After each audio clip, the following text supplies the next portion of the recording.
Adventist World Radio, the voice of hope. Radio feon'ny fanantenana na ny AWR.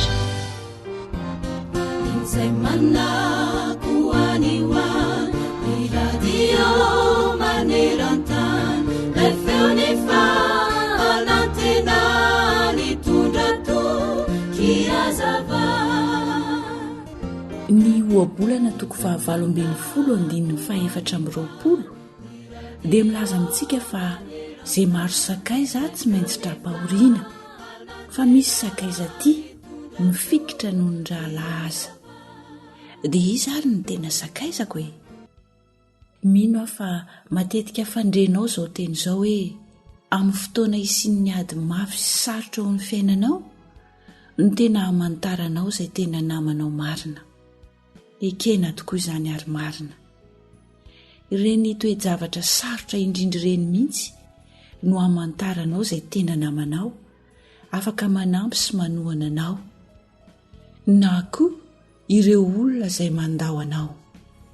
Eny, ireo olona izay eritreretinao fa tena namanao amin'izao fotoana izao ireo dia mbola ho fantatrao indray andro fa ny sasany amin'izy ireo ihany na koa mety ho ny iray monja aza ny tena namanao marina, fa ny sasany kosa miseho namana rehefa misy ilany ianao. Tadidinao moa voalaza ny oabolana toko 720 hoe ny arena mahamaro sakaiza fa ny malahelo afoy ny sakaizany. Anio dia manoro hevitra anao zahay hifidy ilay sakaiza iray, tsy mba mamadika na be fialonana fa tena tia, afaka hanampy sy hanoro lalana anao ninona mitrango eo amin'ny fiainanao, na amin'ny mafy indrindra na amin'ny mora indrindra, dia ilay Jesosy tsika izany. Izay voalaza ao amin'ny Jaona 1:7-20 no ndeha amin'ny tianantsika izay voalaza teo. Isika tia satria izy efa tiantsika taloha. Raha misy manao hoe tian'Andriamanitra nefa mankahalany rahalahiny dia mpandainga izy, fa izay tsy tiany rahalahiny izay hitany ataony ahoana no fitian'Andriamanitra izay tsy hitany.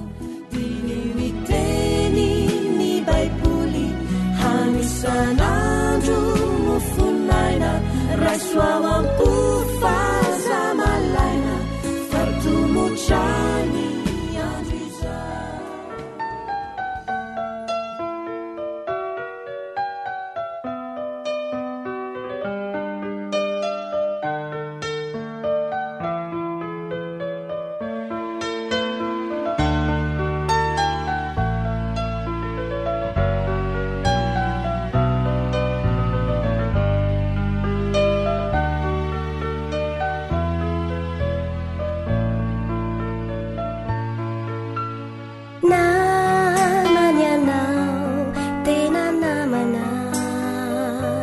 Ny fampizara zay tampelatanana, miaino fitarainana na sarotra zany fiainana, tsy mba niary tena malala. Toy ny rano sy ny vary milasantsika toy ny vaomaly, mampirehare efa antaona ny rehare, zao sy anao tsy nahay ny fandao. Manerizany hoe mananamana ny fitilo aseho mahazo vahana, tsy toatany any itoy andanitrany eo anirandray ho mandrakizay.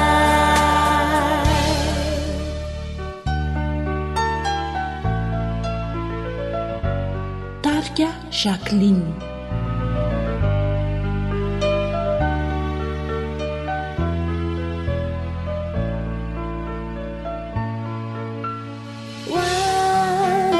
tsiaro fasingiandrery nilanzantina tony olombery sao nolazako anao jesolahy mamako tsy mandao mbola ty fitiodory namana miotry ny tena namana zay irinao lazao fizihisana izy tompobarefana panjaka ny fagagana oavy ekeo jesoti manerizamwe mananamana nifitina seu mahazovala titoantaniani ituyandani trani ewannilandrai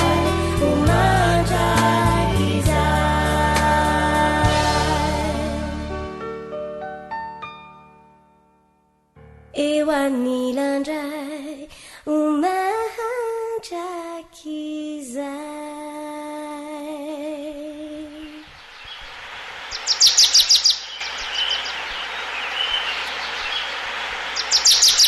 Asa sy tontolo iainana voakolo antoko ny fahavelomana.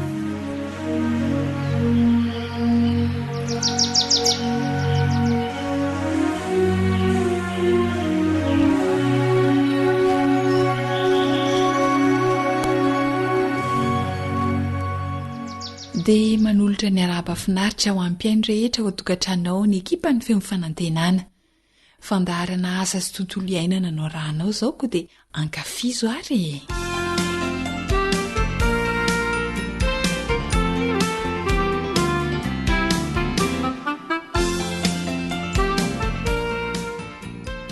Zava-dehibe ary tsy azo atao ambanin-javatra ny zezika eo amin'ny famokarana. Miantoka ny ambetsahan'ny vokatra ho andrandraina ho azo tokoa izany. Natolotra nao ny fanamboarana zezika biolojika ranony izay averina fa ilana tranonjezika vita amin'ny biriky. Ka 2 metatra ny sakany, 2 metatra ny lavany ary 2 metatra ny avony. Ny akora mifanaraka amin'izay velarana izay raha tsy hivona kely dia ravomaitso akoatry ny kininina sy ny sapin 520 kilao. Vatanakondro 2 mantolo tetehana izy io taretra 10 kilao mety na taretra vavy na taretra lahy ary tainomby 570 kilao. Tainomby lena ilay voavy ao am-pahatra iny. Dia tahak'izay ihany koa ny filaharan'ny fametrahana azy ao amin'ilay tranonjezika izay namboarina. Asiana rano atao ketsaketsa dia saronana avy eo. Saronana 7 andro. Inona ary no asa tokony atao ao aorian'ny 7 andro. Ny fandaharantsika moa dia miara-miasa amin'ny teknisianina mpanofana mahakasika ny fambolena sy fiompiana. Ka izy ireo indrindra no vahiny zary tompotrano anoy anolotra ny fikarakarana ity zezika biolojika ranony ity. Miarabanao Andriamatoa Joasy. Ia, miaraba atsika mpiaino, miaraba ny namana teknisianina ihany koa eto amin'ny fandaharana. Mila saronana 7 andro aloha ny zezika biolojika ranony hoy isika. Ka alohan'ny resahanao ny tokony atao ao aorian'izay dia inona avy ny fitaovana azo anaronana azy ity. Ny fanaronana azy dia tsy mitady zavatra lafo vidy ary tsy mitaky zavatra sarotra ihany koa fa na goelaka na sachet dia mety anaromantsika an'izany mba hiarovana azy amin'ny ainandro. Ary rehefa voasarona tsara tsindrintsika briky ny manodidina dia avelantsika hijanona ao anatin'ny 7 andro. Mariko etona fa tsy mbola nafangaro ireo zavatra ireo teo ambolohany fa napetrapetraka fotsiny ny ravimaitso, ny taretra, vatan'akondro rehefa voatetika, ny paritaka, ny tainomby ihany koa. Ny tondrahana rano dia tsy mbola manafangaro isika raha tsy aorian'io 7 andro io. Tsy arona mihitsy aloha izany ny zezika alohan'ny 7 andro e? Rehefa tapitra ilay 7 andro ny janonan'ilay zezika mifangaro teo dia harona amin'ny hazo lehibe anankiray ary ezana mba ho ifangaro anatin'ny minitra vitsivitsy arak'izay fahitanao azy hoe potika tsara ilay ravina, mifangaro tsara amin'ilay tainomby sy ny sisa sy ny vatan'akondro izay efa voatetika dia ahita endrika zavatra madity anankiray isika ho aroantsika ao anatin'izay. Rehefa vita ity fanangarona ity dia tondrahantsika rano feno hatreny amin'ny molony ity tranonjezika ity. Fenoana rano, ny rano ampiasaina eto dia rano madio tsotra, rano avy eny amin'ny lavadrano, tsy mitaky rano hoe tsy maintsy rano madio be avy any amin'ny robinet akory fa rano madio tsotra dia efa mety. Ya, ao aorian'ny 7 andro izany na herinandro izay vao aroina ny zezika dia tapohana rano hatreny amin'ny morony ny tranonjezika avy eo. Dia inona indray ny tokony atao manaraka an'izay, Andriamatoa Joasy?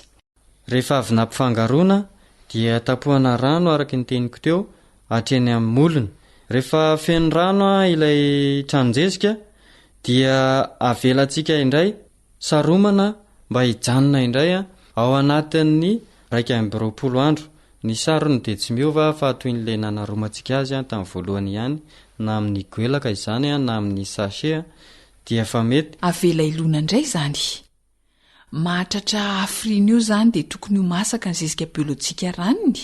Raha atambatra izany dia 20 andro ampiana 7 andro dia manana zezika biolojika ranony masaka ihany koa isika rehefa tapitra izay fepitaona izay. 20 andro miampy 7 andro. Anjarantsika manao kajy.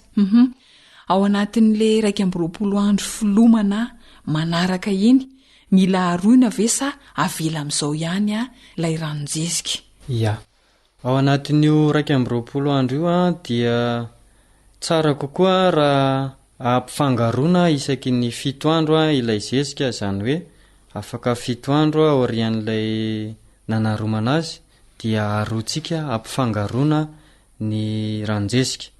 7 andro manaraka, izany hoe 14 andro aorian'ilay fanaromana ihany koa dia mangaro fanirony isika ampifangarona, ary amin'ny farany rehefa tapitra ny 20 andro dia mbola mampifangaro indray farany isika alohany ampiasana azy. Aroina isaky ny 7 andro mandrapatapitry ny 20 andro. Manahoana ireny faharetan'ilay fangaro arony? Tsara ho marihana fa eo amin'ny fanafangarona ity zezika ity dia ezahana mba ho fohy arak'izay azo atao ny fotoana anaovantsika an'izay fampifangarona izay dia saromantsika avy hatrany aorian'izay.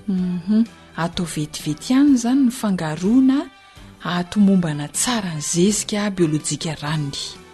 Antenaina fa efa afaka manao fampiarana tsara ny mpiainantsika dia irariana izy ireo aomby eo amin'ny asa tao.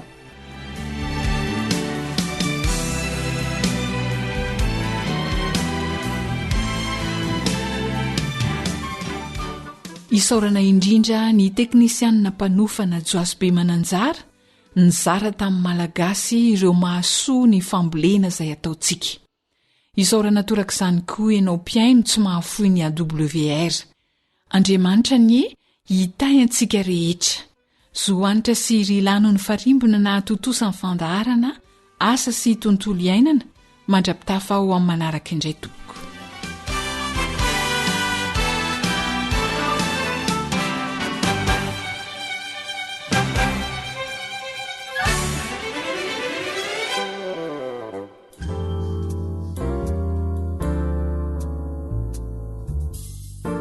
Groupe La Voix des Archanges.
Zay ilay onjany fanantenana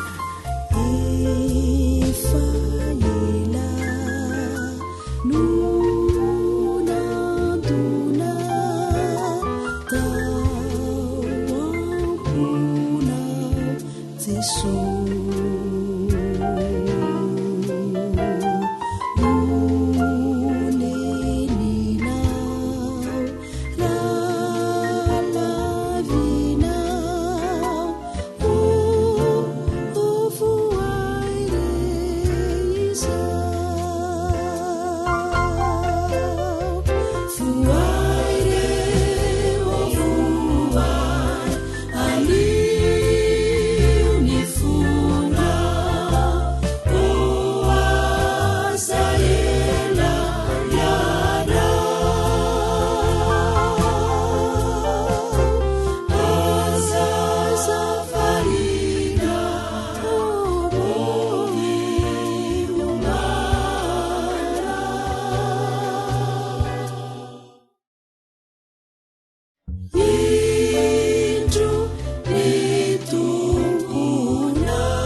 WR manolotra ho anao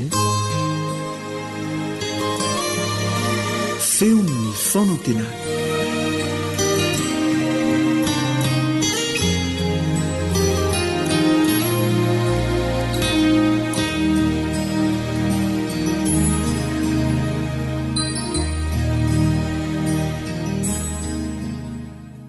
miarabanao amin'ny anaran'i Jesosy ny tenako ny namanareo ry Sara Andrenjatovo no miresaka aminareo amin'izao fotoana izao ary engane hitondra fampahirezana ho anao sy fampisaintsainana ny zavatra ho resako aminao indray amin'ny tian'ity.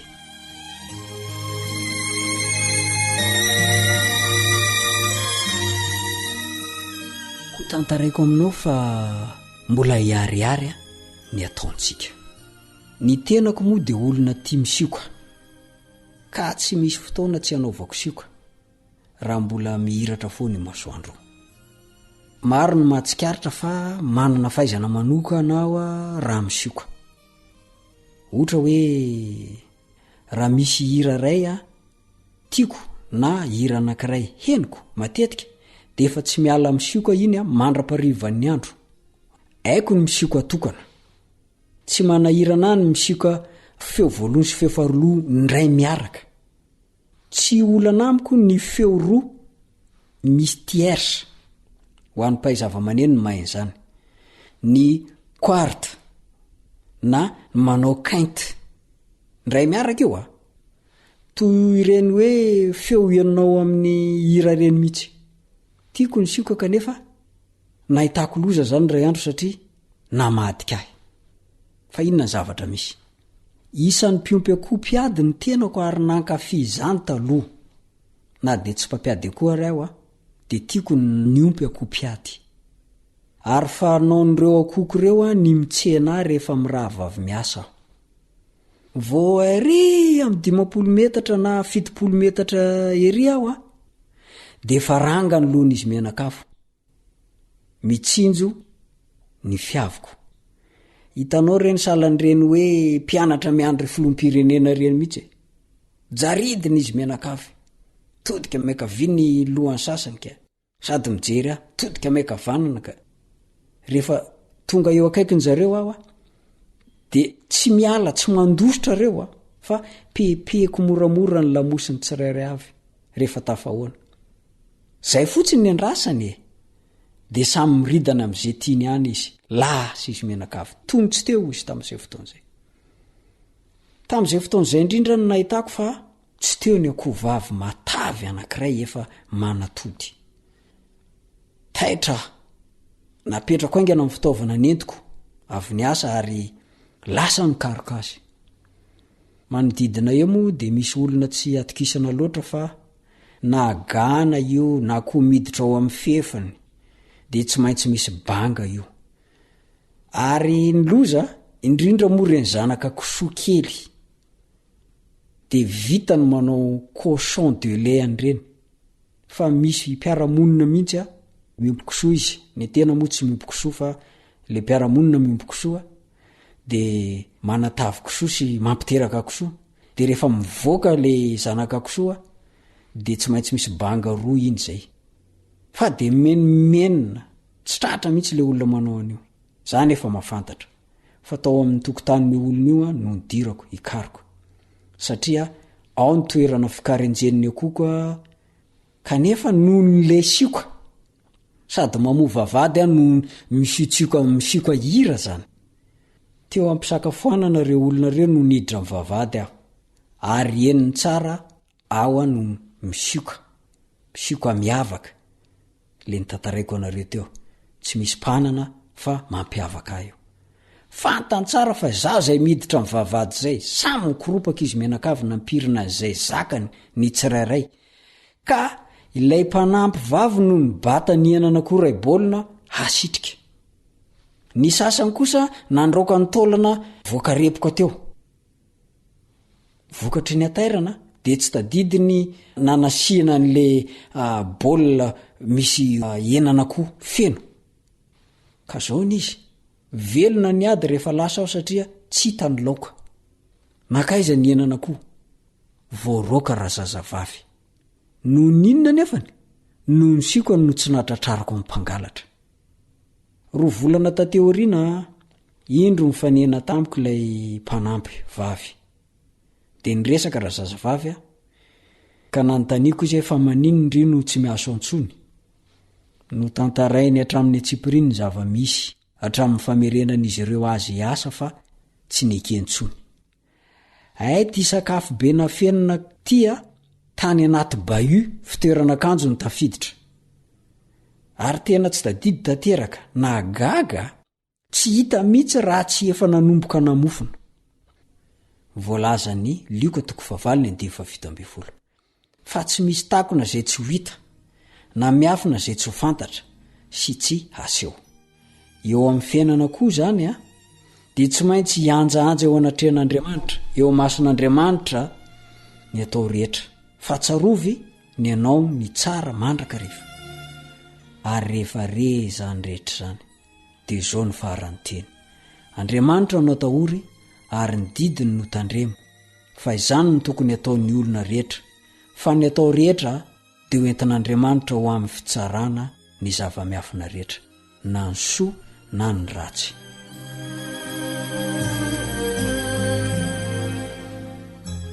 amaranako azy de zao tsarovy amin'ny ataonao rehetrarehetra mbola hipoitra io mbola ho tsarain'Andriamanitra io mirary ny soa sy ny fitahin'Andriamanitra ho anao sy ny ankonanao ny namanao Risara Andrianjatovo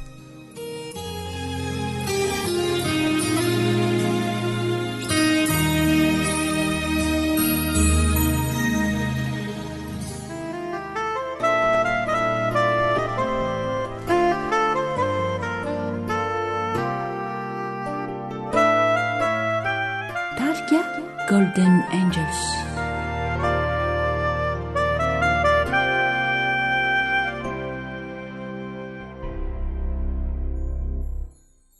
Misy farany ny ratsy atao ety manapetrako ilay androm-pity sao ianao mievitra fa haritrany ety disoevitra ianao fa mandiny ny fakampanay ny fitsapanako de nataony mba hitondra vokatso tadidio filay jeso de nisetry reriko ka nandresy reny ratsy taminiso fandriamanitra mahitany atao na ny miafina na ny miseho izao kutandremunao izao ny famindrana ovao raha te ovoavonjy ianao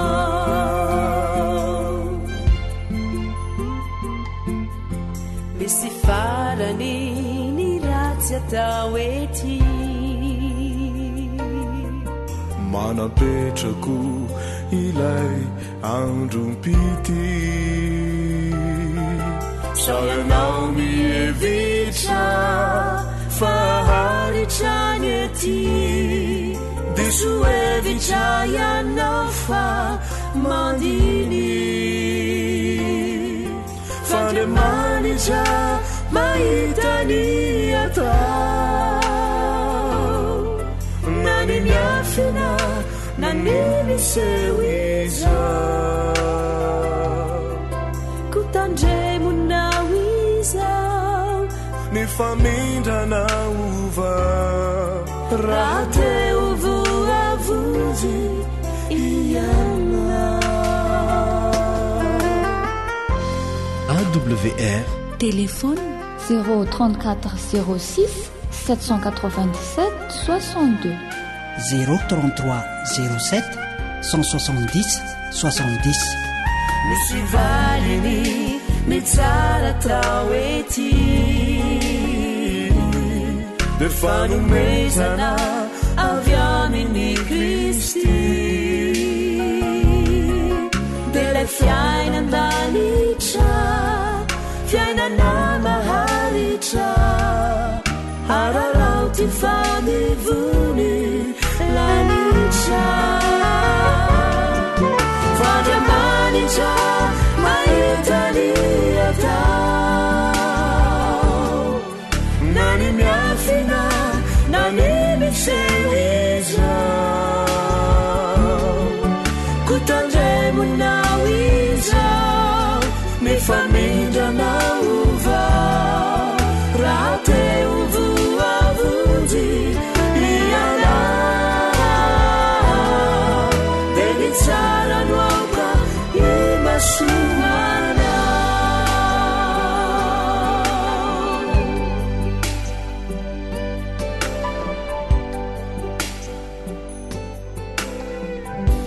Radio femon'ny fanantenana.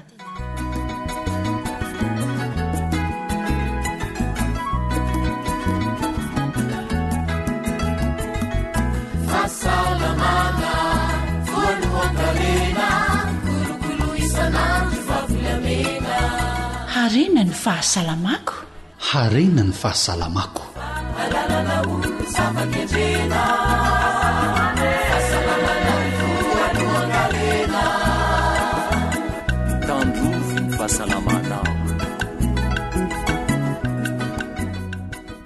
fifaliana trano no iarahana aminao ato anatin'ny fandaharana harena ny fahasalamako miara-manaiky sika rehetra fa isan'ny zava-dehibe indrindra eo amin'ny fiainantsika olombelona ny fahasalamana koa andao isika hivavaka ho an'ireo tsy salama mba hanasitrana n'ilay Andriamanitra mpahary sy mpanasitrana ireo marary hivavaka isika.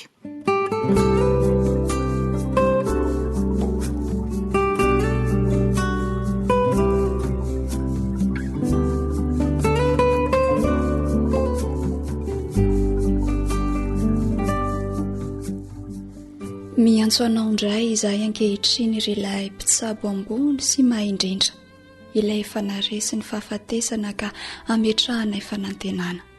Ianao Kristy no hitalaonay fanasitrahana ho an'ny nofinay. Amin'izao ora sy fotoana iantsoana ianao izao dia meteza ho tsapan'ireo rehetra miady amin'ny aretina maro isan-karazany, naiza misy azy ireo ankehitriny, ny tananao mpanasitra na nasitrana azy ireo.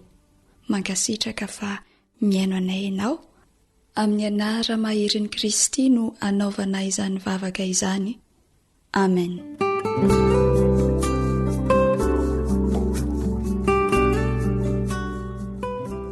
dia sitrana sotoko.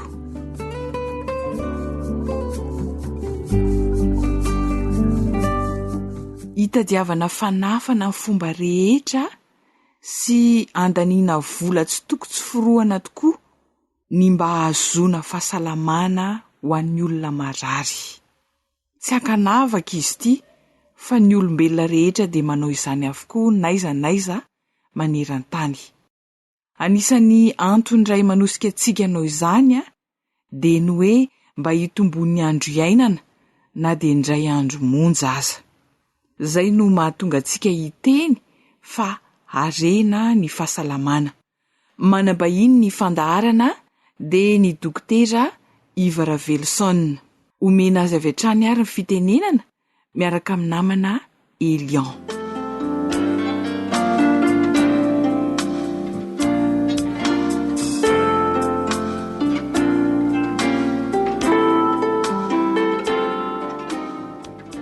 Faly miaraban'ny mpiaino rehetra mpanaraka ny fandarana vokarin'ny radio feo ny fanantenana. Amin'ity anio ity isika dia manana vahiny mpiara-miasa Dr Iva Ravelson. Faly miarabanao dokotera. Faly miarabanao ya azo ampahafantarina mpiaino antsika ve ny mombanao, ny asanao? Dr Iva Ravelson koa médecin spécialiste amin'ny anesthésie réanimation ary miasa ao amin'ny urgence ao amin'ny HRA. Fa ankoatran'izay dia pikaroka ihany koa mikasika ny fahasalamana ary amin'izao fotoana izao moa zany dia nanangana ONG koa izay mandrindra ny resaka fahasalamana dia ilay atao hoe ONG Zixoab. Dia ny tenako no filoham-panorina n'izany ONG Zixoab zany izay natao ho an'ny malagasy mihitsy ity tetikasa ity. Miresaka ianao mikasika ny hoe ONG Zixoab, inona moa zany no azo lazaina momba n'izany hoe ONG Zixoab zany ho an'ny mpiaino antsika? Ny ONG Zixoab zany dia ONG anankiray izay hametraka projet ngezabe eto Madagasikara. Io le atao hoe projet de mettre Madagascar comme étant la première zone bleue aty Afrika. Zany hoe tetikasa anankiray hametrahana ny Madagasikara ho zone bleu voalohany aty Afrika. Zay zany le atao hoe ONG Zixoab zay misy anay. Inona le hoe zone bleu? Azonao azavaina mpiaino antsika zay indrindra ny tsy maintsy azavaina voalohany hoe inona moa zany zone bleu izany. Ny zone bleu dia toerana ahitana olona maro, tena maro, feno zato taona mahery fa salama tsara. Zany hoe raha izay no resahana zany dia ilay tetikasa ONG Zixoab zay atsanganay zany dia hitarika ny malagasy, hitaona ny malagasy, hanatanteraka ireo style de vie saine zay hoentiny ty ONG ity dia ireo no hiantoka ny fahaelana velona sy vatana salama tsara ho an'ny malagasy rehetrarehetra. Ka araka zay resaka zay hoe projet de mettre Madagascar comme étant la première zone bleue en Afrique, zany hoe tsy misy zone bleue aty Afrika atreto. Ka ity tetikasa ity zany no ametraka ny Madagascar ho fitaratra voalohany aty Afrika zany, vitrine de la longévité aty Afrika Madagascar raha ohatra moa tiatsika malagasy ny anatanteraka azy faritra manga nde ataontsika hoe faritra manga moa zany azo resana faritra manga anankiray vaovao zany Madagasikara raha azoko tsara zany le izy de hoe le faritra manga dia faritra izay ahitana olona efa mihoatra 100 taona na mihoatra ny 100 taona kanefa mbola matanjaka tsara salama tsara mihitsy tsy hoe tsy mety maty fa mitanjona zany de hoe efa lehibe tsy vesatra ho an'ny fiarahamonina fa mbola matanjaka izy maro mihitsy ireo fanadiadiana zay vita fa betsaka mihitsy mety isy fotoana angambitsika indray androany hanadiady kely an'izany hoe andeha tady olona ao anatin'izay tsika hoe ohatra zao misy olona zao 100 taona mahery izy mbola mitaingina bisikleta mbola manao course bisikleta zany zavatra tokony adiadiana hoe naninona zany olona zany tody am'zany toerana zany ary tsy zany ihany fa zao tontolo zao moa zany mandalo an'ity aretina covid ity fa misy ireo olona maro feno 100 taona mahery izay nandalo covid fa tafavoaka tsara ary tsy naninona tsy maty ary be deaibe mihitsy izy ireo ary be deaibe mimpanao gazety zay nanontany an'izy ireo hoe inona sekrenareo de samy nilaza ny sekreny kanefa reo sekre ireo raha jerena dia ao anatin'le style de vie zay antony ijoroany ty ONG zao zavaina kely ampianao antsika velo hoe style de vie ny style de vie zany dia mandrafitra ny fiainany olona anankiray karazana décision karazany hoe fanapahan-kevitra na fomba fiainana zay manambatra ny fiainany olona anankiray ohatra ao ny sakafo ao ny fanatanjahantena ao ny toromaso ao ny resaka pensée positive ny fomba fisainana sy ny fiatrehana ny stress ny raritsaina ny rehetrarehetra hatramin'ny social hatramin'ny fivavahana zany rehetrarehetra zany ny atao hoe style de vie ka ireo style de vie ireo zany no narafitra anay taorina ny fanadiadiana andreo olona maro feno 100 taona de ireo zany no aparitaka eto Madagasikara mba ho fiainany malagasy ary ampiarina amin'ny malagasy de ho lavavelona isika ary ho lavitra ny aretina misy mpiaino efa mieritrretra sady hoe raharahany mpanan-kareny zany ahoana ny lazainao mikasika an'izany tsy marina hoe raharahany mpanan-kareny zany satria zao raha jerena ireo faritra 5 zone bleu 10 misy eran'izao tontolo zao tsy resaka fananan-karena mihitsy io fa resaka tena décision mihitsy fanapahan-kevitra hoe tsara tia de ataoko ohatra zao ame ohatra zao reo olona ireo zao ny ankamaroan'ireo olona zay feno 100 taona ireo olona anankiray ihany amin'ny olona 100 taona mahery ao anatiny hoe 300 nanaovako fanadiadiana manokana momba fiainan'ireo olona reo ray ihany mifoka sigara ray ihany mifoka sigara amin'ny olona 300 fe 100 taona zany ray ihany mifoka sigara fa ny rehetrarehetra de samy miteny hoe tsy tsara ny sigara na ezana ianao ny malala fa tsy tsara ny sigara fa hoanina ihany foana ihany ka zay le style de vie anisany zavatra ray fotsiny zany teneniko zay ka tsy hoe natao amin'ny mpanan-karena foana sigara ary tsy hoe natao amin'ny mpanan-karena ny fialana amin'ny sigara fa zahay zany zao dia miantso ny olona mihitsy hiala amin'ny sigara eto moa zany de fa mampilaza amin'ny rehetrarehetra amin'ny vahoaka malagasy fa antsoy zahay amin'ny fotoana mamety azy na oviana fa zahay dia manao ny atao hoe cure hialana amin'izany sigara zany ary efa misy tetiandro maro be mihitsy apetraka anay hialana amin'izany sigara zany le fomba fiainandray ary mety ho zakany olotsotra ve ny manaraka nyity fiainana hoe style de vie atonga azy atanjaka hatrany amin'ny 100 taona mahery te zakany rehetra na ny ambany vohatra ny any ambony vohatra dia mahazo tombony daholo fa izao fotsiny le izy tsy mitovy ny balance ny tiako tenena hoe balance de zao hoe ohatra zao tsika eto Tananarivo hita eto daholo ny zao rehetrarehetra zao fa ny eto Tananarivo ndray ratsy ndray ny tontolo iainana ny rivotra na ny qualité ny rano ny sécurité sy ny sisa fa any ambany vohatra ndray vitsy ny karazan-tsakafo mety ho hita fa azo foronina tsara mihitsy hoe ity ny zavatra atao kanefa manana tombony ray izy amin'ny fahadiovan'ny rivotra ny fahatsarany rano ny sosial sy ny stress zao ohatra zao miandromby ny fiandrasan'omby hoe zéro stress mihitsy zéro stress ary raha jerena ny asa rehetra asa tranainy indrindra ao anatin'ny tantaran'ny fiainany zanak'olombelona zany fiandrasan'ondry zany anisan'ny asa tranainy indrindra kanefa zéro stress mihitsy za zao manana heritreritra mihitsy namana Elian fa rehefa retraite de andeha iandromby na iandrondry zany kosa mba iandrondry zéro stress tena tsara mihitsy zany ono misy zone bleu ve eto ambonin'ny tany efa misy zone bleu ve satria ny tantsika de hoe mba ho zone bleu Madagasikara ngeza be mihitsy zay fanontaniana zay dimonja ny zone bleu efa fantatra ary efa misy eto ambonin'ny tany dimonja tany saiko vetivety le izy namana Elian raha ohatra sitraka reto avy ny zone bleu anaky 5 efa misy ary ekeny rehetra maneran-tany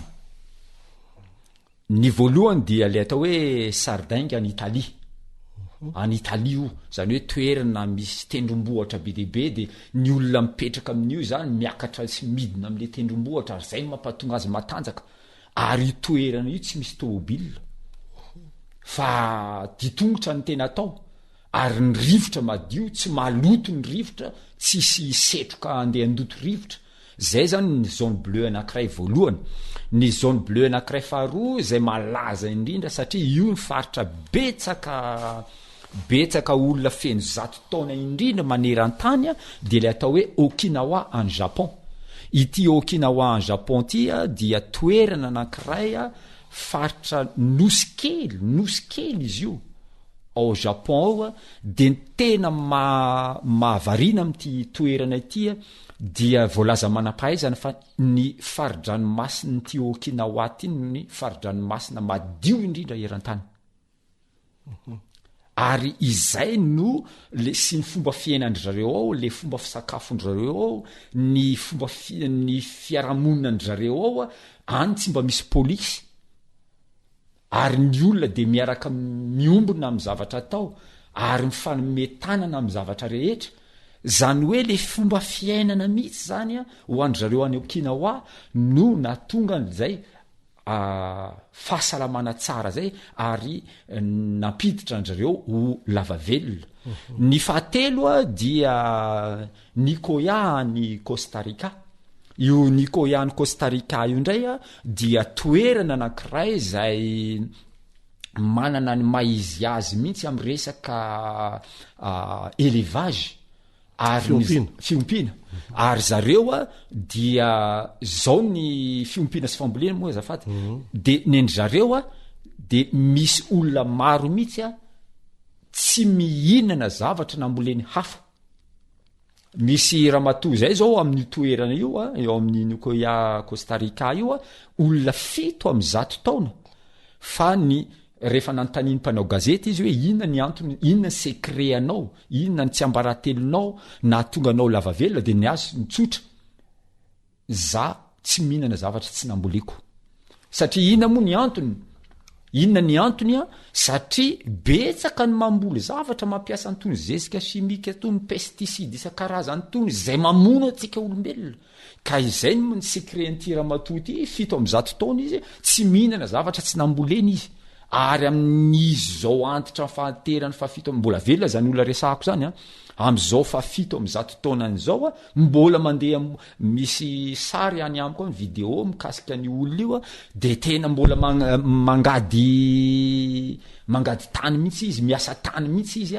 mamboly an'le zavatra zay hoanina ka zava-dehibe zay ny toerana fahatelo mikasika ny zone bleu ny fahefatra dia Ikaria any Grèce indray zany ty fahefatra ty zareo Grika io le malaza be hoe régime méditerranéenne zareo no mampiasa an'io fampiasana ny huile d'olive ary maro am'ireo olona reo a mihinana zavatra tsy mandalo afo ao amin'ny partiny ikariany Grèce io a zany hoe zavatra végétarien aloha voalohany a ary crudivorisme tsy mihinana zavatra mandalo afo.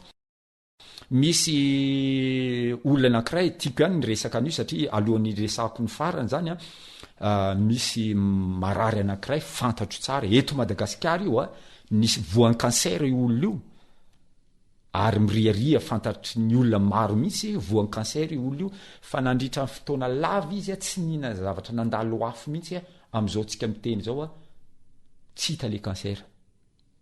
Zava-dehibe zany zavatra zany. Zava-dehibe zany zavatra zany hoe tsy mihinana zavatra nandalo afo. Mbola ho resantsika lavabe mihitsy na manailia io resaka hoe fandrahoan-kanina io fa ny olombelona rery ny haniny zava-mananaina eto ambony tany mahandro hanina. Ny olombelona irery ka ity fandrahoan-kanina ity dia resaka trucage zay atonga ny fahalemeny vatana. Ka zava-dehibe io ary ny faritra fahadimy farany amin'ilay zone bleue zay resantsika dia ny Loma Linda any États-Unis. Ity Loma Linda any États-Unis ity dia toerana anankiray izay ahitana an'ireo fiangonana adventiste. Zany hoe zareo reo zany dia fantatry ny rehetra maneran-tany ary misy mpanao gazety anankifito nandeha tany Loma Linda avy aty Eropa nandeha nanadiady ny fiainan'ireo adventiste ao ireo hoe inona ny antony mahatonga anareo lava velona. Anisan'izany tsy foana sigara, ny toka, ny paraky, ny kafe sy ny sisa ny fiarahamonina ny fahaizana manankina ny fiainana amin'Andriamanitra style de vie daholo zany resantsika zany. Ka eto zany tsy hoe fanafody ny tompona andraikitry ny fahasalamantsika fa ny style de vie aza apetraka aminay dokotera ny fahasalamanao fa apetrao amin'ny tenanao ny fahasalamanao ary ianao ny tompona andraikitry ny fahasalamanao fa tsy hoe rehefa marary tsy hisy fanafody veo hisy fanafody foana eo ary ny vidiny azy mety tsy ho vidinao fa ny fanafody de betsaka fa ny tena tompona andraikitry ny fahasalamana de isika. Eny ary efa mino fa misy sahady reo olona lina te hifandray aminao dokotera azonao omena sahady ve ny larana telefona? Ya, azoko mena mihitsy ny larana telefona ary ny faniriko moa zany satria raha ohatra ny malagasy 520 tapitrisa no andeha anyantso anaty tsirairay tsisy fotoana an'izany fa ny tena tsara ho anareo zay any amin'ny toerana maro samihafa ka maniry ny anaovanay descente fidinana ifotony any aminareo dia manasa olona nareo ary manaova karazana groupe kely anankiray dia mba am'izay mba olona maromaro ny zarana ny zavatsoa ka iomeko ary le laharana 034 39 415 28 averiko ny mandeha 034 39 415 28 misy laharana anankiray ko Airtel raha ohatra zay mety amin'ny hafa 033 12 261 77 033 12 261 77. Misaotra indrindra dokotera alaka lazainao teo dia mbola hitoy izy ty inoko fa maro amintsika mpiano efa liana sady andreny toyiny dia manao mandra-piona ho amin'ny manaraka indray mandra-piona vetivety manam-piona tompoko.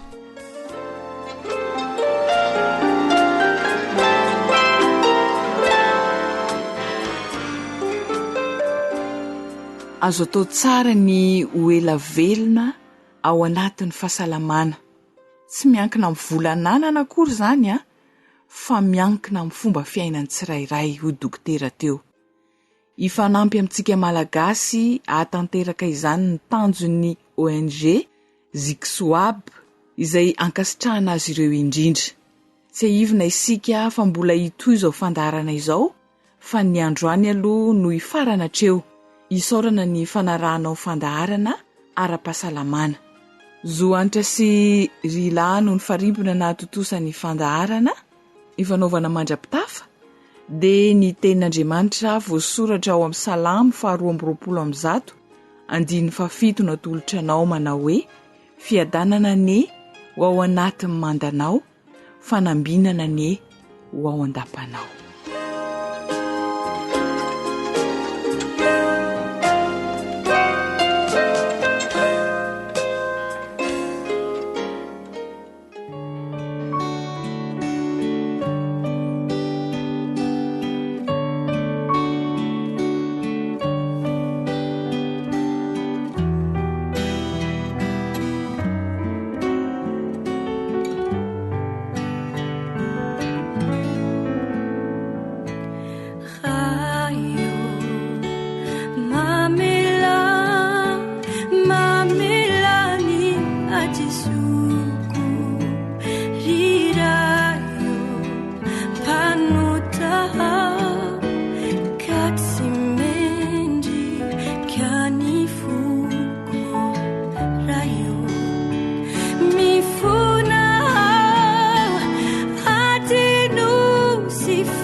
Ankoatra ny fiainoana amin'ny alalan'ny podcast dia azonao atao ny miaino ny fandaharany radio AWR sampana teny malagasy amin'ny alalan'ny Facebook isanandro amin'ny ity page ity AWR feon'ny fanantenana.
Ilay feon'ny fanantenana.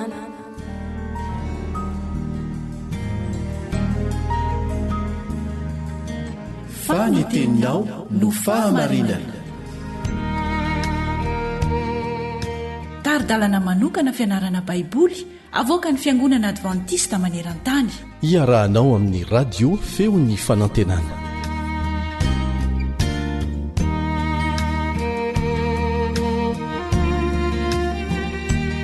mitoy-atrano ny fandalianantsika ny amin'ny antony fizahan-toetra eo amin'ny fiainantsika.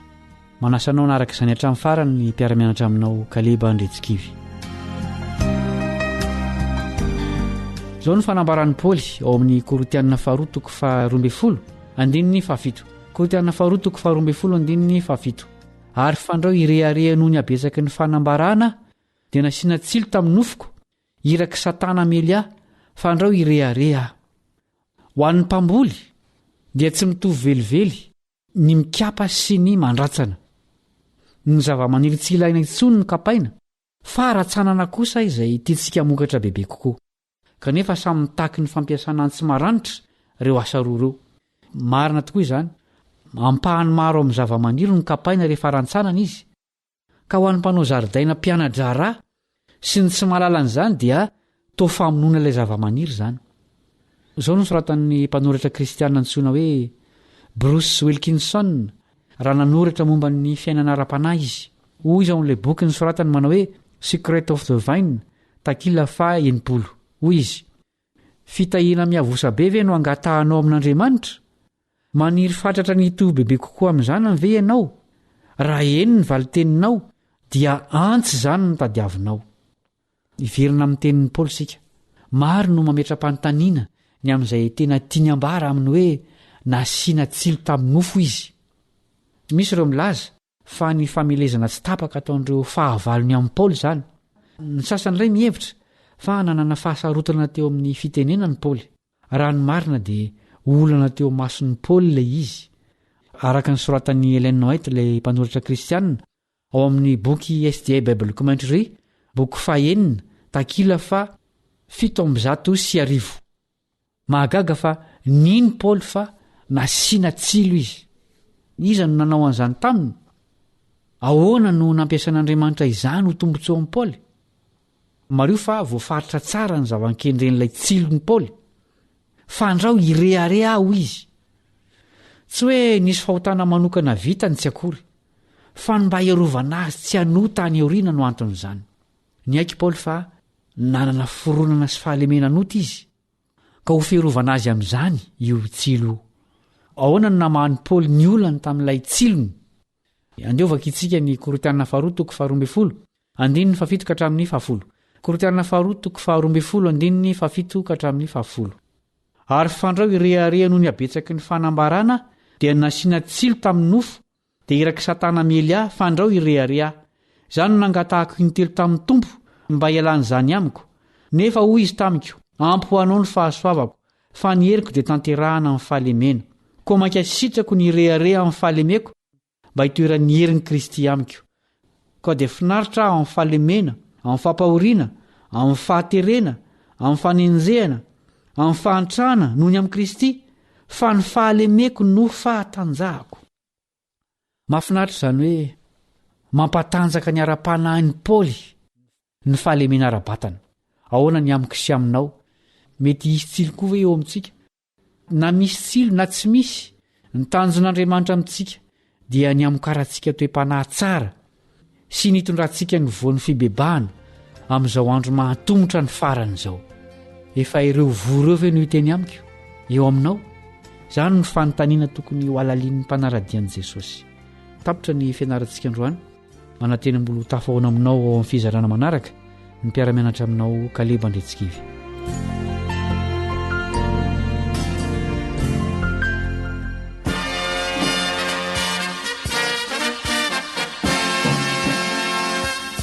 Adventist World Radio, The Voice of Hope. Radio feony fanantenana. Ny farana treto, ny fanarahanao ny fandaharan'ny radio feo fanantenana na ny AWR amin'ny teny malagasy. Azonao ataony mamerina miaino sy maka mahimaimpona ny fandaharana vokarinay amin'ny teny pirenena mihoatriny 100 amin'ny fotoana rehetra. Raisoaryn'ny adresy ahafahanao manao izany: awr.org na feofanantenana.org.